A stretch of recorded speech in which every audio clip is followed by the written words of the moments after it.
Now, moving on, I just wanted to talk very briefly about something special that we had for this weekend. Did we have something special? We did. We had the Red Bull special livery. Oh, yeah, for the Japanese Grand Prix. Yeah, it was meant to be for the Japanese Grand Prix. It would have been this weekend because Red Bull are actually continuing with Honda to some extent, aren't they? It appears that they have some kind of license to use Honda's technology up to the point that the engine regulations change again.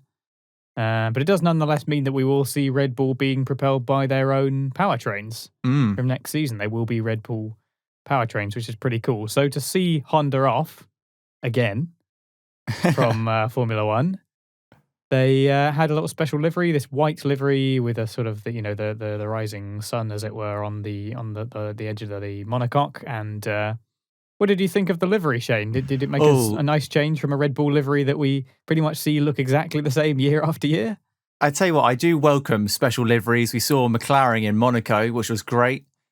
I have to say, when I came home from work and I put on the practice, I initially thought I was watching a Haas go round. I thought that Haas looks pretty good. That looks pretty stable. And then I realised it was the Red Bull.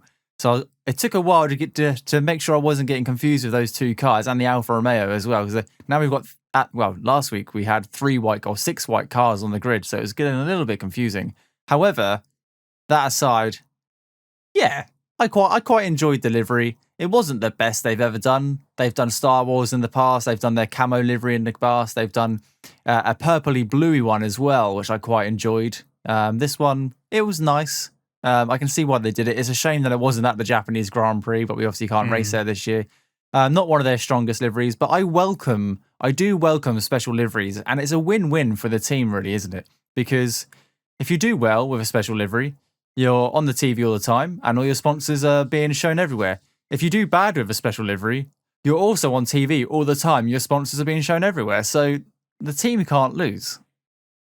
Yeah, we've had a few this season. I think the Gulf McLaren is probably still my favourite so far. There was a slightly understated Alfa Romeo one for Italy, wasn't there, where they had the yes, they had the extra little bit of green for their logo. I suppose the Mercedes isn't a special livery anymore, given that they've ran it for the last 2 years. Well, it is officially their livery for the season. Isn't it? So apparently it might be changing next year. They might be going back to the silver arrows, which I would welcome back because the car does look good in silver, and they've said the message they need to try and portray, and obviously they're doing a lot of work internally as well to what's the is it Challenge 25? I think the ambition is for Mercedes, so it's clearly working. I quite Challenge like the black 25. bike. Isn't that the thing where they ID you for alcohol in shops? Maybe it's on the inside of the halo, I think, somewhere.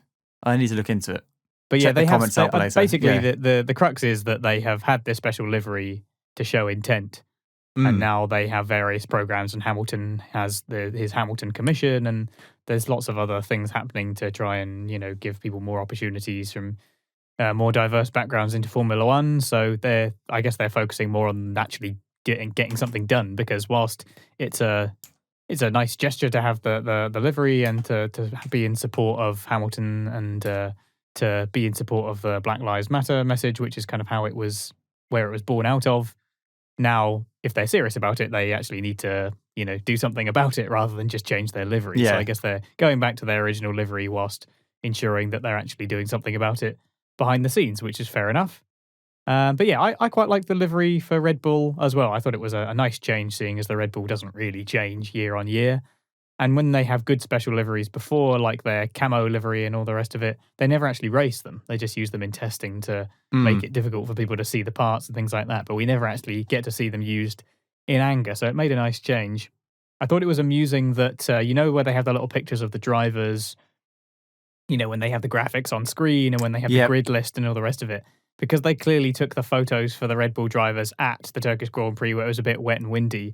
They look a little bit sort of like windswept and not too happy in their photos compared to everyone else, which was slightly amusing. But yeah, I thought it was quite nice and made a nice change, like you say. So yeah, just a quick cover off for the Red Bull white livery.